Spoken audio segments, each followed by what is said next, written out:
Well, welcome, folks. It's good to see everybody here. And we had a bit of a chat just at the beginning. And just to say, if you're having trouble getting the recording for previous sections, they may still be backing up. They may not yet be available. They will all be available eventually. But I know there was a backlog waiting to be uploaded of a whole variety of things, which includes this course. So if you have had difficulty getting it, go back and check again, because it may be that it's one of the ones that's been held up. But I think if people are having real difficulty, if you let us know, we might be able to send you a direct link when it does go up. I think that's the only admin-y thing I have to say today, unless, Kate, you know of anything else? But I didn't have anything else, I think. Everything's fine, thank you. Thank you, that's great. So over the last few weeks, we have been concentrating on the first 5 centuries, on the kind of what we know as the early church, patristic period. The next few weeks, we're going to concentrate on roughly 1,000 years, and what we call really what's covered by the term medieval. And today, we're going to look very briefly and quite, I hope, without too much confusing detail, at how we get from one to the other. How do we move from a small persecuted minority? I mean, remember the story of some of the persecutions that we heard, from that to the only option in town if you're living in Europe, and what we refer to as Christendom. So the all-inclusive nature, we'll look in more detail in the next few weeks at what Christendom means, but Christendom is the all-inclusive nature. If you are in this community, you are Christian. That is just goes without saying, unless you are Jewish and therefore the small persecuted minority. And the answer starts with Constantine. There we go. That's the statue of Constantine at York. He was born in Britain. And we talked a little bit about Constantine. Constantine in 312 wins the Battle of Milvian Bridge. And you can just see, the picture doesn't give it all, but by this sign, it goes on to say conquer. If you remember, there was the vision or the dream just before the battle, which drew him towards honouring the Christian God as opposed to the Roman gods, who had been the dominant religion. And what Constantine does is stop the persecution, allow the church to exist, and then in some ways goes on to favour the church, but alongside continuing paganism. So as far as Constantine is concerned, although he is giving the church some special treatment, he is also allowing a relative freedom of religion, and other religion is also continuing beside him. We move on a little later, and there's several people in between, but the next person who has an impact on the church, Theodosius I, who was emperor between 347 and 395. Michael Grant, one of the historians, says he earned the title of the Great because of his devout Christianity. Others might question just how devout, but one of the things that Theodosius does is draw up a law code known as the Theodosian Code. And within that, it is clear that there is decreasing toleration for pagans and for Jews and for Christian schismatics or heretics, that is, those who split the church or those who do not align themselves with the dominant theology. So the schismatics are those who set up a separate church. The heretics are those who are kind of hovering around the edge. And the decreasing toleration is marked by the introduction through the Theodosian Code of punishments for those who come into these categories of pagans, Jews, or schismatic and heretics. So what we're getting with this code, the move from Constantine to Theodosius, or from just pre-Constantine really, is the move from being a persecuted community actually to being a persecuting community. There is a structure emerging within the church as supported by the empire that is actually making it a persecuting community, persecuting those who are believing something different, Jews and pagans, and persecuting those who don't agree with the dominant theology, the heretics and the schismatics. Justinian is the last of the emperors we need to know about at the moment.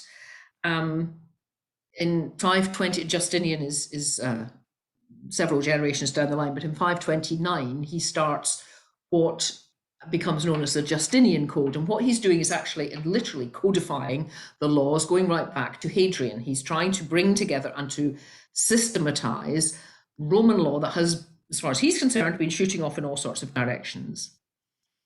So he draws up this whole code of laws and tries to bring them into some kind of systematic order. And as part of this, he also introduces several religious restrictions and definitions of how to live, and it is now compulsory to be Christian. What happens under Justinian is that being Roman, being part of the Roman Empire, and being Christian are now coterminous. If you are going to be a Roman citizen, you are going to be a Christian.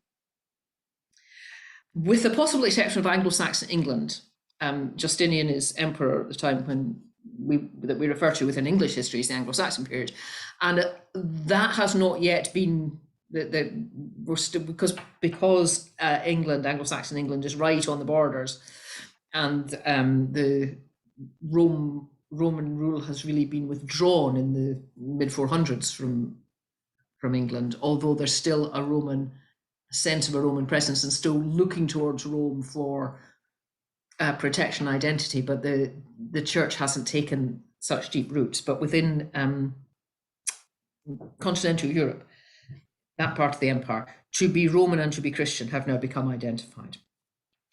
Now, how does this happen? How do we move from Constantine's toleration to Justinian's absolute, if you are one, you are the other? Well, partly it's a deliberate mission policy, and particularly identifying leaders of communities, kings or warlords or those who were in charge of large communities, and converting them, and then their people would follow. And it was a very clear people movement. If you get the leaders, then the tribes and the communities will become Christian. So it's a very top-down model of mission. There's also osmosis. There's intermarriage. There's Christian people are marrying into communities that are dominantly Christian and are becoming Christian, and there's education going on, and people are being we'll talk next week a bit more, or next time a bit more about monasticism, but the growth of monastic movements beginning to be centers of teaching even at this stage. People are being trained to read, to write, and being taught to be Christian at the same time. There's a kind of permeation through society, through education of the faith, and it's beginning to spread out. Also within this time, we have the sack of Rome by the Visigoths. We have the collapse and the disintegration of the infrastructure of the Western Empire. Sorry, that's just to show I knew I missed a screen. Let me just go back a bit. You can see here that the colors will show you the speed with which Christianity is following. So the darker oranges are those areas where Christianity was dominant by 325. So by the time of the Nicene Council, by 600, by the time we get the Justinian Code is beginning to be enacted, if you like, that's how far the faith has spread. Areas that are now dominantly Christian. And I say it's by direct mission policy and by osmosis, by education.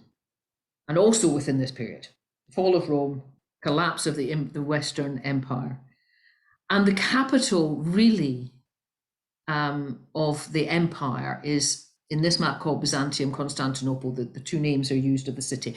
Byzantium was the name of the city before Constantine came and did his big thing and rebuilt it and called it Constantinople. But you will find it referred to as Byzantium as well. And by 600, the capital of the Roman Empire is now located in Constantinople. And really, the Roman Empire is still surviving as a viable entity in the eastern part, where the western part has begun to break down because there's been the Goths, the Visigoths, the Vandals, the Huns, if you've read 1066 and all that. But there's been the great people movement through. Rome was sacked in 410. There's all sorts of just the collapse of the infrastructure and the withdrawal of the legions from Britain and from the borderlands. So the Western Empire has become, well, really a series of adjacent but quite separate communities dominated by different tribal groups. Whereas the Eastern Empire has a much more coherent sense of its identity and has continuing centers of Christian leadership, actually, in Constantinople and in Alexandria, this part here. And if you remember when we were talking about the councils, do you remember that the councils were all called by the emperors? And this is the emperor based by now, after Constantine, the emperors are almost all based in Constantinople. The emperors are very much in charge of the organizing of the church, not just structurally, but also theologically, as we saw with the councils. And they're taking a real active role.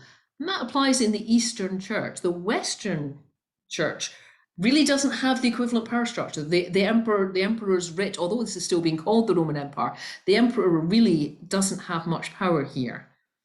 And so as political control and power has collapsed, what happens is that the power of the Bishop of Rome begins to grow because there is an infrastructure and a power structure there to sustain it.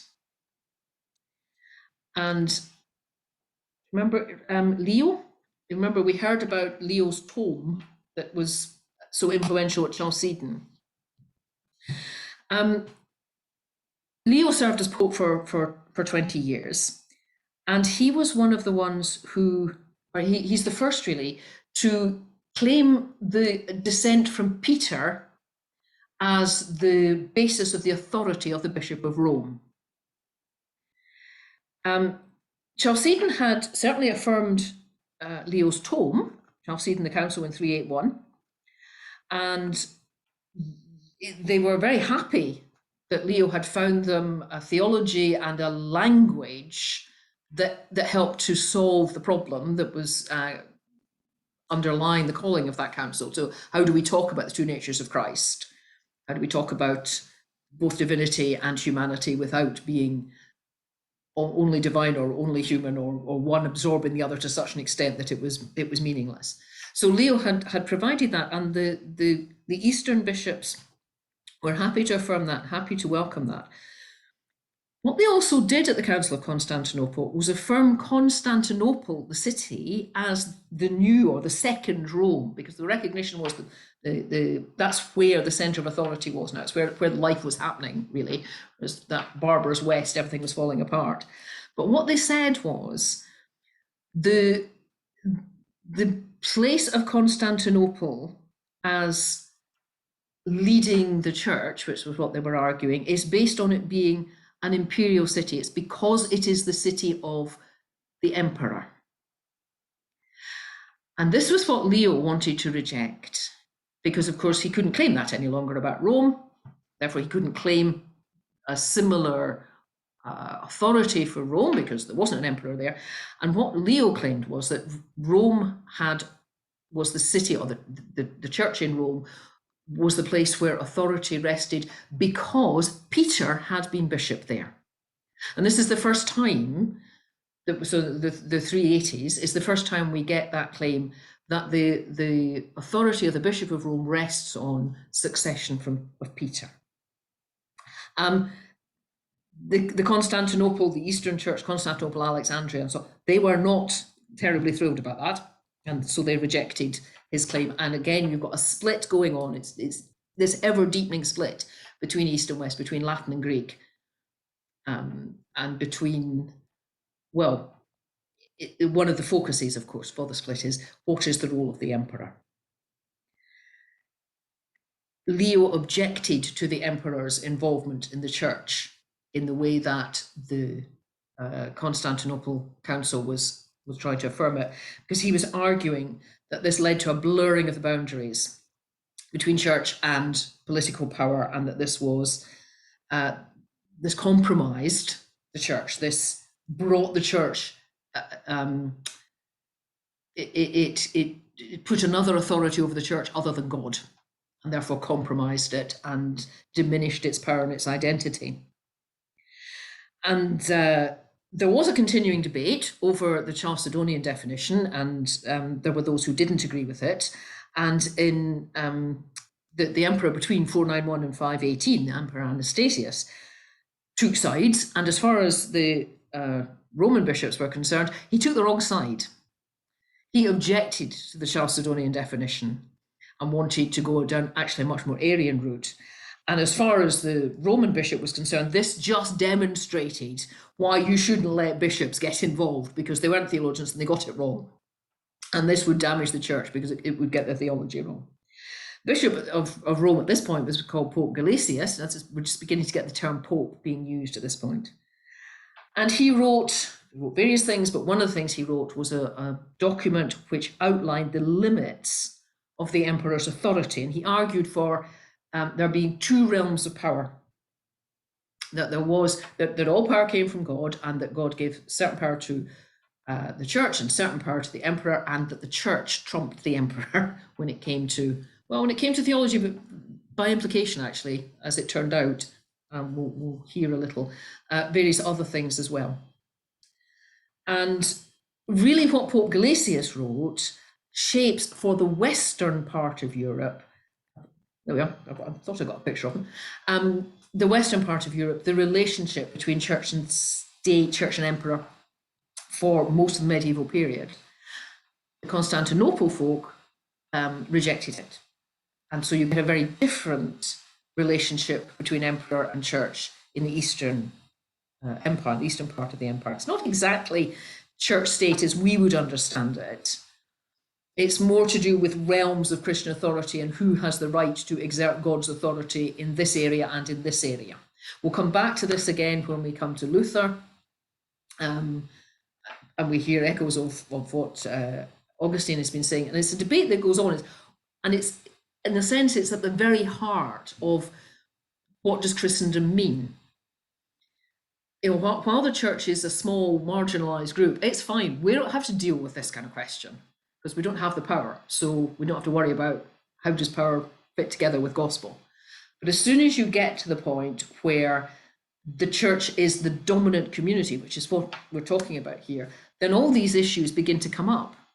And where do you look for the answers, and what? And the debate goes on, and it's solved in different ways because there are lots of different permutations that are possible. So the emperor didn't agree. The emperor based in Constantinople didn't agree with Gelasius, and so the debate rumbles on, and there are different positions, I say, in different parts. Gelasius is succeeded by Gregory, known as Gregory the Great. Gregory really bridges the ancient and the medieval world. He came from the elite within Rome. He was very educated, but he is serving in what is effectively the disintegrating empire. And he's also Pope at the time when Islam is beginning to rise and become, as far as the church is concerned, is beginning to be experienced as a threat. Italy at this point, here we go. Italy is not one country. It is occupied by a whole variety of tribes, most of whom are Arian. They are Christian, but they're Arian rather than Nicene. And this is one of the issues that Gregory has to deal with. And the Bishop of Rome has to take responsibility for defending. You've got your city in here.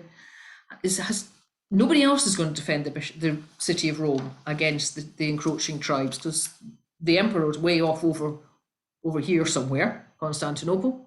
Over here. So he's not interested in Rome actually any longer.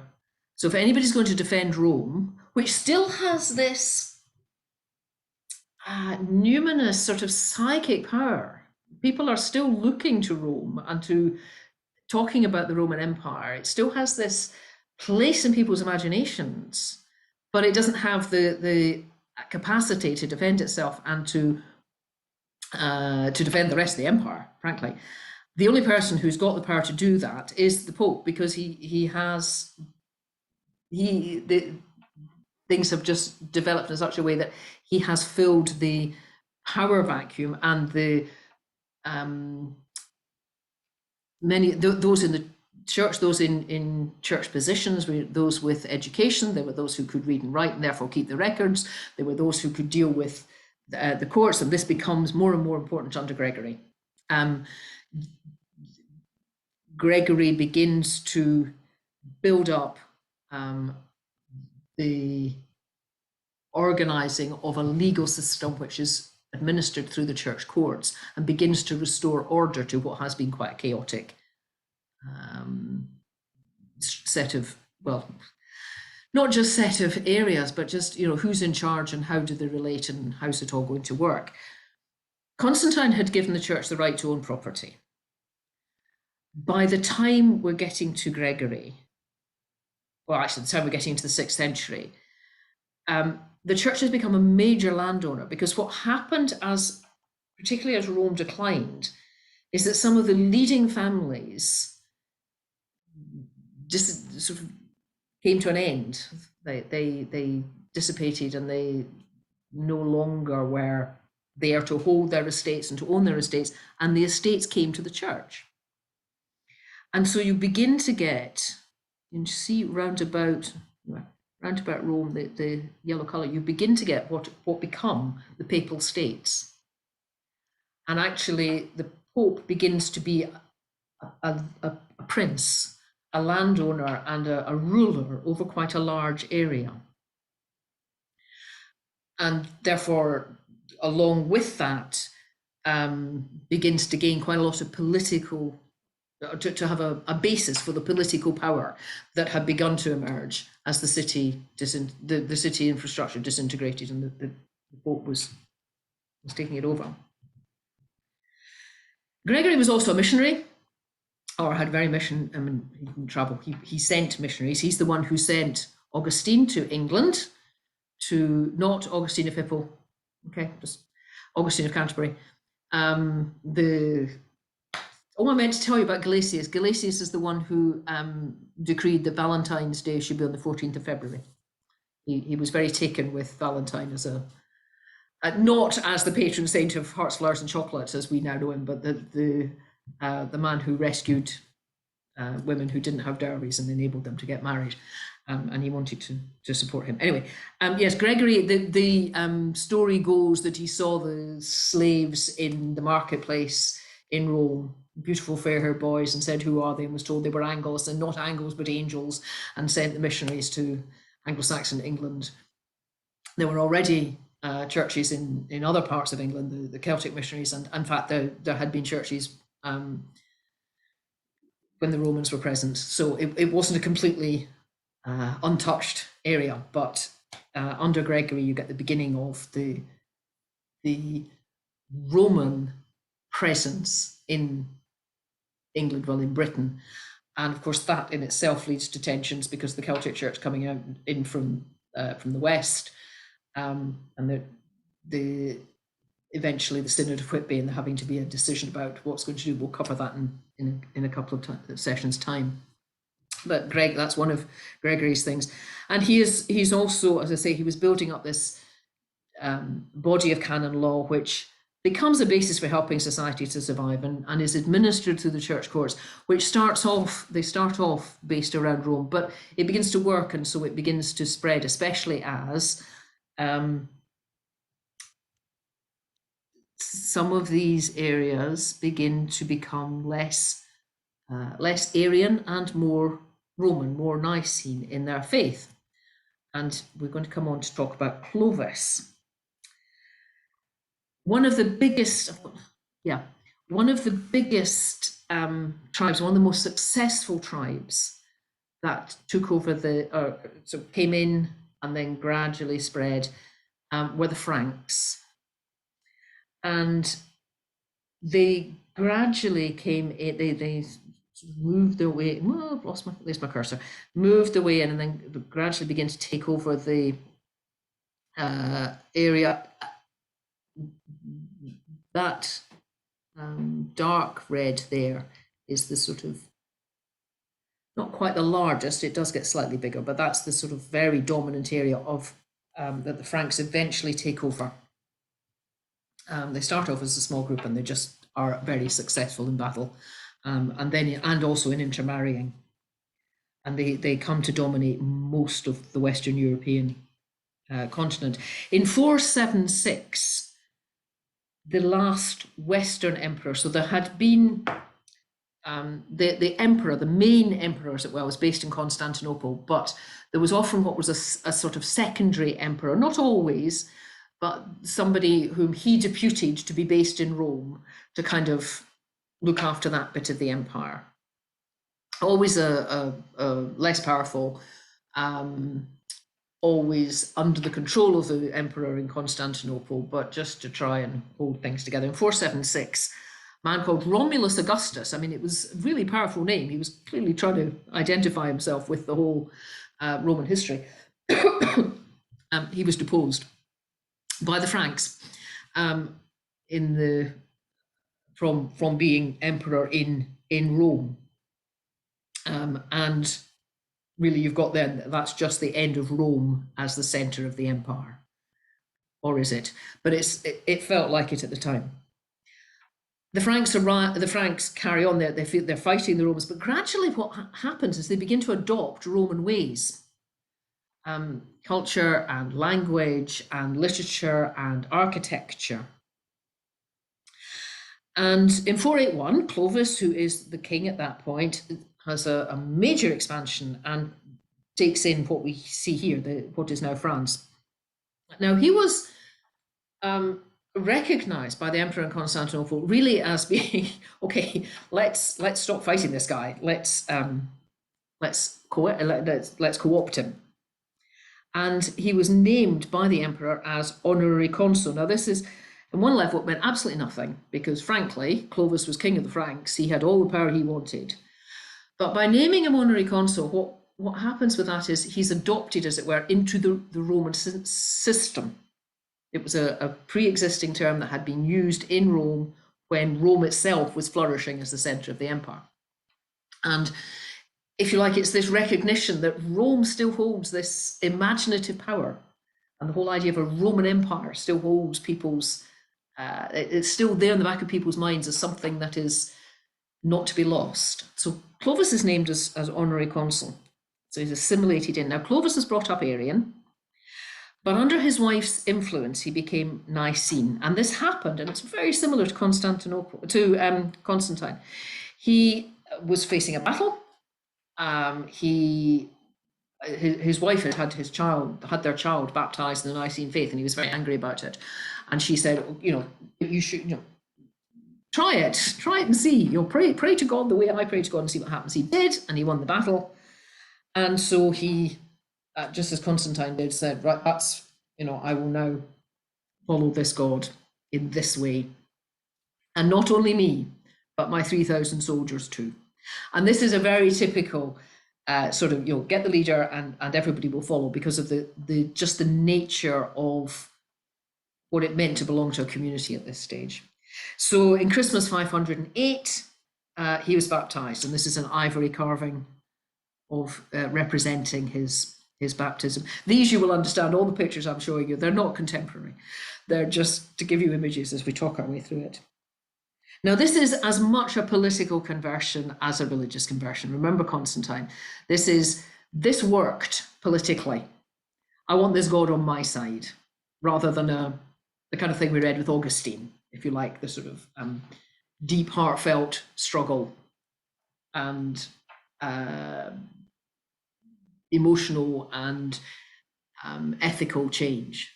This is a much more Roman, if you like, kind of religion. It's which God is going to help me win battles. And it turns out that it's his wife's God, and so he submits to it. And therefore it is enforced on people. You can do that if you've got that kind of religion. It's enforced on people, and that's what Clovis did. Those whom he conquered were then to become Christian. And his intention was to build a Christian community. He was very clear about that. He was going to build a Christian nation. And other people, other tribal groups followed his very powerful and fairly violent lead, because he decided he was enforcing this at the point of a sword. Now, rule passed down through Clovis's line. If you know anything about, it used to be called the Dark Ages, it's now called late antiquity or early medieval. You may have come across the Merovingian kings. That's Clovis's line. That's what we're talking about here. It's typical Game of Thrones kind of story. There are lots of divisions. There are families falling out. There are splits and all this of it. But there's always a successor. Maybe disputed, but there's a succession. And because of the divisions and the family splits and where does power belong, what actually happens is the royal power, the Merovingian power, becomes weakened, and what were called the mayors of the palace grow in power. Now, these were sort of civil servants. If you're a Lord of the Rings fan, okay, you're going to discover a lot more about me here. Do you remember this? If you're a Lord of the Rings fan, you may remember the Steward of Gondor, who kind of held royal power while the kings were not around or had disappeared. Something similar to that. The Merovingian kings eventually become known as the do-nothing kings, some of them, because they're really kind of, well, partly it's interbreeding, and partly it's just the families have become so split, we don't actually know who's in power, and they're spending so much time fighting each other, they're not actually doing the ruling stuff. And so the mayor of the palace becomes a very powerful figure. And by 687, the mayor of the palace, who is called Pepin, although he is this civil servant, is effectively ruling this large area. And he also has the strength to, and the political strength, the political backing, to will his position to his son. He's effectively acting as a king. He's passing on his position as mayor of the palace to his son, a man called Charles Martel. Excuse me. Now, Charles Martel led his Frankish army against the Moors. Now, that's the Islamic army in 732, and won in, down in this region. And in 751, as a result of that, in 751, he became king of the Franks with papal blessing. Okay, so what you've got happening here is because he'd won and he protected Christian culture and identity against this other religion that was encroaching on it, the Pope blesses him in a coup because he takes over royal power from the Merovingian do-nothing kings. He is succeeded by his son Pepin the Short, who may have been not very tall, or may have, there may have been other reasons for him being called short. It may have been for the length of his reign, we're not quite clear. But Pepin the Short had two sons, one called Carloman and one called Charles, and they succeeded him jointly when he died in 768. Now, Carloman and Charles did not get on with one another, and therefore we're getting back into this are we going to end up with a split area and things falling apart? But in fact, Carloman died, as far as we know, from natural causes in 771, and Charles became the sole king. And we know Charles probably better as Charlemagne. And here you have the Frankish king who rules this huge area. And in 800, on Christmas Day, he was crowned by the Pope as emperor. Now, that title, emperor, hadn't been used since we lost Romulus Augustus, was only used of the emperor in Constantinople. So that's a huge political statement. And he is being crowned by the Pope. The Pope has been given or taken, and it's you know, it is made to look spontaneous. Charlemagne turns up to worship on Christmas Day, and the Pope leaps up and says, I'm going to crown you emperor. Now, it almost certainly wasn't spontaneous. It was almost certainly orchestrated by Charlemagne behind the scenes. But what the symbolism is, the Pope has the right to crown the emperor. And that means this is not just a Roman empire, this is a Holy Roman Empire. That's a term you will hear right through until the early modern period. That's still in operation when we get to the Reformation. And here you've got, if you like, the solidifying of a kind of a political Christendom. And Charlemagne very deliberately took Augustine's City of God as a model for his, he understood it to refer to his empire, and he took it as a model. And with this term, Holy Roman Empire, and taking City of God, he was recalling this past stability, the Pax Romana that had spread itself across, that's Islam really, spread itself across, there we go, this huge area. No, actually, the whole empire carried all of that. And he wants to identify with that, but as Christian, as this is the coming of the kingdom of God, actually, is the way he talks about it. Now, it's never true politically. He never actually has this area, this whole area, nor does he ever, nor does he ever manage to make it all Christian in the way he wants to.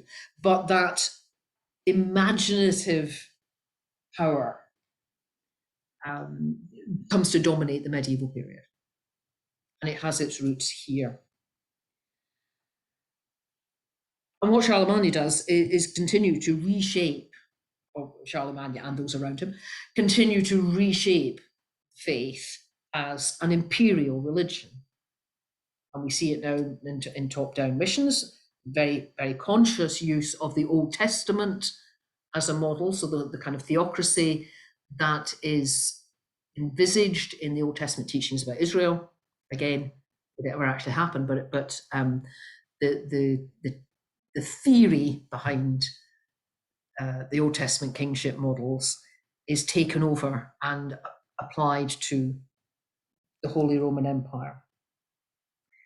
Huge shift in the self-understanding of the church from the early 300s through to 800, when we're talking 500 years, but huge shift in self-perception, self-understanding, very, very tiny shift for imperial religion.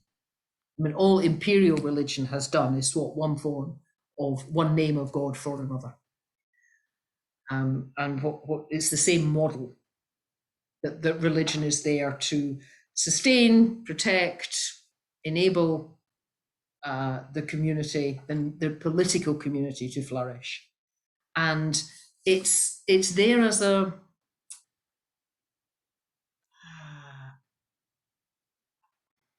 foundation for royal power.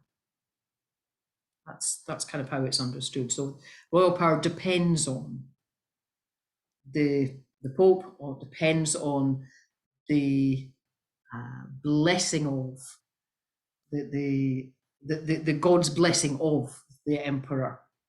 So he has his power by virtue of God's gift of it. And therefore, God is, as it were, the emperor is the representative of God politically and in terms of power. Say just a little bit about the East. In 527, when Justinian is drawing up his code, what he's wanting to do is to make the empire whole again, to try and bring back the West and East together. He also is drawing on the image of the kingdom of God and trying to unite, so that's too far on yet, trying to unite church and state. He works very clearly with the idea that God gave two great blessings to humanity, and this is what he says: God gave two great blessings to humanity, priest and emperor. God is the ultimate source of salvation, and that is mediated through the priest. God is the ultimate source of law, and that is mediated through the emperor. And the emperors in the East are crowned in the churches from 602, so from earlier than Charlemagne. And we've got this also going on, and this has much more impact in the East than it has in the West, which is the rise of Islam. So Islam's beginning in around 610. In 634, there is a fight in around Constantinople, Byzantium, and the emperor wins. Byzantine emperor wins, but you can see from the colours here, the empire, from there to there. So in 628, the Byzantine Empire, which is the Christian empire, covers all of that purple area.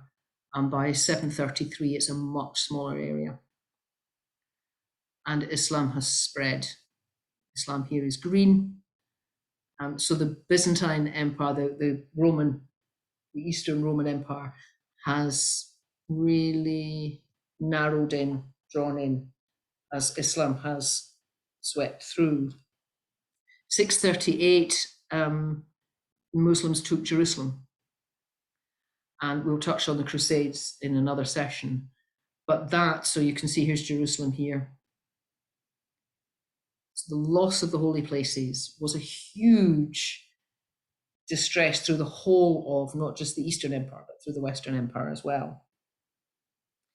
By 711, the whole of, if you remember when we talked about Augustine and Tertullian and so on, all of this area, lost my cursor again, all of this area which had been Christian, so Alexandria, where you had the other great centre in Eastern Christianity, Carthage, down Tunis, where Augustine was. So all of this area, which was hugely Christian, has now become Muslim. And by 730, actually, they moved up into France. And then defeated it, as I said, defeated at Tours by Charles Martel. You can see why the bishop in Rome was so happy with what Charles Martel did, because the whole threat to Western Europe really was stopped at that point. But the Eastern Empire has, the Eastern Empire has really withdrawn into a much, much smaller area. And then gets itself in 726. So just as we're coming up to Martel beating the Muslim armies at Tours, the Eastern Church and the Empire gets itself torn apart by the iconoclastic struggle, which is to do with whether you can have images in church or not. The emperor is involved, the empress is involved, and there's a very it's a very deep-seated fight that does actually lead to riots and the destruction of images and the keeping of images and the shutting out of people who don't want images. And if you go into Eastern Orthodox churches now, you see the iconostasis and the beauty of the icons and the part that the icons play in the spirituality. And that's what was being struggled for in the iconoclastic struggle. very different. It's actually quite a different.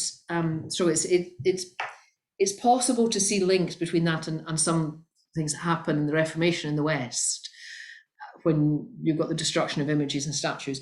But the kind of spirituality around the icons is actually quite different. So the struggle that happens in the iconoclastic struggle is something quite different. It's more to do with modes of prayer. What does prayer mean? Than are we allowed to have pictures in church? It's a different kind of theological debate that's going on. But what we've got here, what we're ending up with now, is really two forms of Christendom in the East and the West, two forms of Christian society. In the East, the emperor is in charge, the emperor is crowned in churches, but the emperor is playing a decisive role in the life of the church.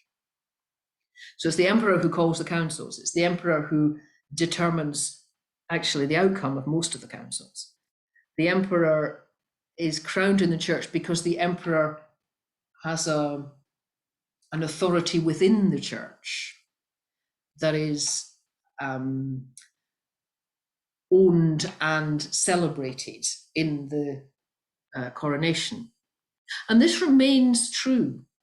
If you visit the cathedral in Moscow, there are two thrones there for the emperor. Now, there isn't an emperor, but because of course the emperor was lost at the Tsar, was lost at the revolution, but there's still a sense of identifying the person who fills that role has a place in the church, and the church, where in Western cathedrals you will find a bishop's chair, in the Eastern cathedral there's the throne for the emperor. And this, I mean, it goes back to something I was saying very early on. This is one of the issues around with Putin. This is one of the things that's going on, and part of what this theology has led to is what's known as canonical territory.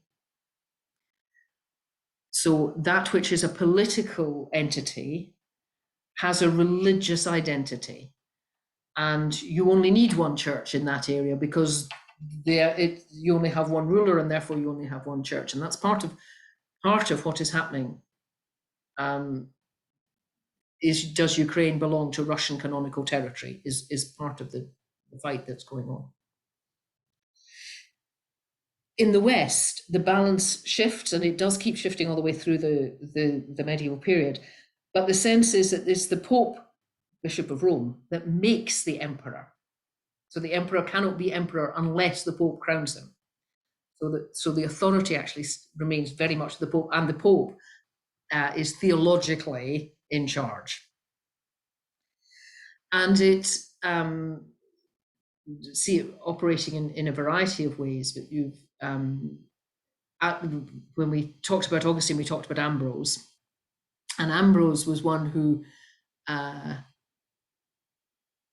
exemplified what becomes the norm of the period we're getting to, in that the excuse me,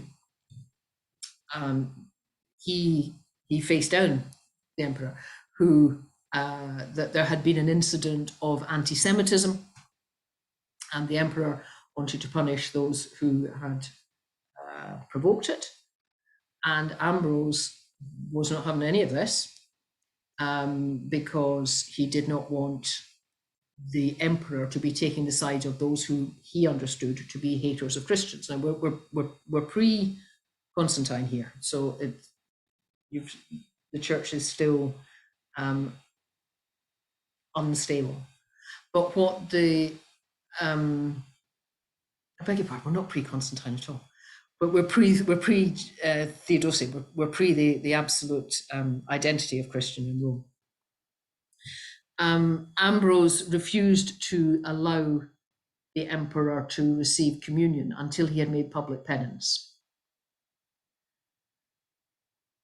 That is the sort of one of the models, and feeds into this model in the West, that the Pope has the power over the emperor. Now, there's struggles all the way through, and we'll come across them as we go through, because no emperor or no ruler wants to feel he's under anybody else's power.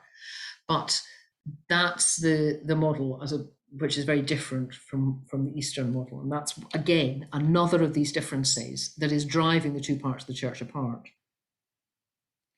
So the separation of East and West is linguistic. It's Latin versus Greek. It's ecclesiological. It's the power of Rome as opposed to the power of Constantinople and Alexandria. And the term that's used in the East is autocephalous. So there are different, self-headed, rather than one head covering the whole of the area, which is what is happening with Rome. You've got the Bishop of Rome is now, by the time we're talking about now, the Pope is now the supreme head over bishops below him, and so on. The Eastern churches are what they call autocephalous. So Constantinople, Nicaea, Jerusalem, actually, when it was still held by the Christians, and Alexandria, those bishops are all of an equal position. So they are understood to work together and to be head of their own area, and their own areas are independent in that sense.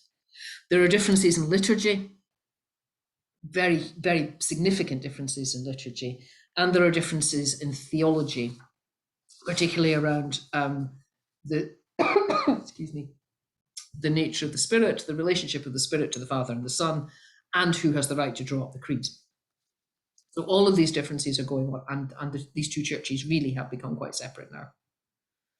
And Western Christendom, which is what we're going to concentrate on in the next few sessions, now marked by an identity that says faith is not a question of choice. Faith is, you're born in this area, you are Christian. It is a political, social necessity. So that has changed baptism. Baptism is, again, it's not a matter of choice. Baptism is now normally of those who are infants. And it also is not preceded by instruction. If you remember, in the early days, we saw it with Augustine, we saw it with some others, people became what they call catechumens, those who were learners, and they would spend 3, 6, 9 months, sometimes longer, learning both theology and church history, but also church practice, and what did it mean to live as a Christian. So they were expected to visit the poor and visit the prisons and give alms and so on, and they needed to demonstrate they were doing that. All of that has gone now. If you're baptizing infants, the idea is the instruction is lifelong, because you're all in church anyway, so everyone's just being taught. If you live in this society, you are living as a Christian. So the term conversion is still used, but it is now used to refer to becoming a monk. We will talk about monasticism in the next session. So the idea of religious conversion still exists, but it's not conversion from not being Christian to being Christian. It's conversion from being a secular Christian to being oh dear, excuse me, being a monastic Christian. Discipleship, instead of being something that might put you outside citizenship or put you at odds with the social and political powers around you, is now identified with citizenship. No longer looking for the coming of the kingdom, because the kingdom's arrived. Clovis through to Charlemagne were quite clear about that. And therefore the kingdom is now, that which is to come is now looked at as being beyond death.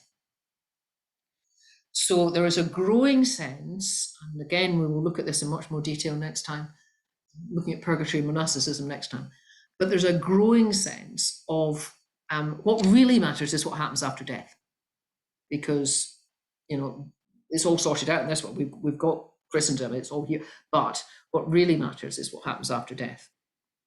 And therefore, afterlife and salvation in terms of the afterlife becomes the main theme. The whole point is to be saved from this world. The church is territorial. So you no longer get, there's writings in the 2nd century, Hippolytus, who writes about Christians who belong to all nations and none. And his argument is that there are Christians in every country that he knows of, but they don't identify primarily with their nation or their race. They identify primarily as Christians. That's no longer a language that makes sense. there's now Christendom, and it's set over against Islam. So you're Christian or you're Muslim, or there's the Jews, but they're normally that just keep things slightly on edge. The Church is territorial, and what the faith is about keeping order, and this is the identification with the Pax Romana. This idea that what the Church is good for, what faith is good for, is keeping a cohesive society, rather than challenging an unjust society. Now, that's not overwhelming. It's not the only truth that's around. And again, as we go through the medieval period, we'll see there were those who were questioning injustice and challenging it in the name of the gospel. But it's also, you've got this other strand now that the faith is identified with the social powers and the status quo. And I think one of the hugest shifts, and we saw it with Constantine, and we see it again with Clovis, is that we move from the cross being the sign of blessing to the cross being a military symbol. So the cross is now being used to mark those who are going into battle, and it's being taken into battle as a symbol of God is with us and we are therefore going to win. And from a community which prior to Constantine, Christians did not join the army. They were not, the army didn't want them because they wouldn't take they wouldn't make the oaths to the gods that were required. But also Christians didn't join the army because Christians didn't kill. And by the time we get to Charlemagne, you now have the army is used to impose the faith. You see, there's a huge move in what we call Christendom, and it just takes the church in a very different direction, and one I think that people couldn't have imagined. If you talk to people the generation before Constantine and describe the generation of Charlemagne, I don't think it would make sense, because it makes sense when you trace the story and you can see how it happens, but I don't think it was anybody could have dreamt of it happening. So I'm going to suggest we've actually got, we have not talked too much again. I'm going to give us 10 minutes. It's just about 1:45 now. 10 minutes to go. No, is Christendom a gift or a curse? I mean, it's the historical fact, and I will argue as we come towards the end of this course that we are certainly in the disintegration of Christendom, if not actually post-Christendom in Western Europe. But we still live with the history, and therefore the church identity that has been shaped by the 1,000-1,200 years of Christendom. Good or bad thing? Discuss. I'm going to